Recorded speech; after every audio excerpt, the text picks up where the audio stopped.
kati diaal hejin landorar karadu yin kuz mi dorar dal kuz wen mon gashodu hejin landorar karadu yin kuz mi dorar konyal gwaye kati diaal hejin landorar karadu yin kuz mi dorar dal kuz wen mon gashodu hejin landorar karadu in kuz mi dorar in gwante ke mi dorar mere jin wen mon ka bwaidu hejin gwa longada in kuz mi dorar teleram da te karwade di dal te ken kashudu hejin gwa longada in kuz mi dorar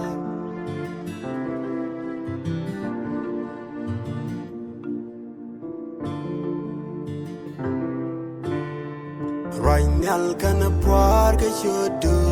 la chang ngoi du chang ndong in kuz mi dorar kang paintin kwe ja gwas ken nghe ji ke lo ko din cha ho in kuz mi dorar Rainal kana puar ka shudu la chang ngoi du chang ndong in kuz mi dorar kang paintin kwe ja gwas ken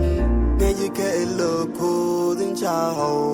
in kuz mi dorar in gwante ke mi dorar mere jin win mon ka bwaidu e jin gwa longada in kuz mi dorar teleram da te karwade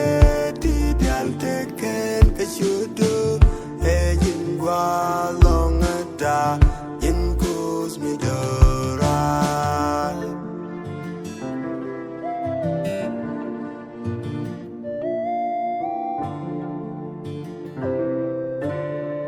Be point kon no gitek de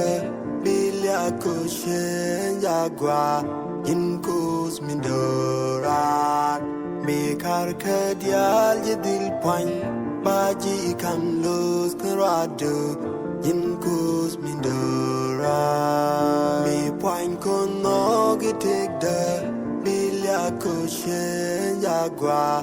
in kuz mi dorar me kar kadial jedil point baji kam los karadu in kuz mi dorar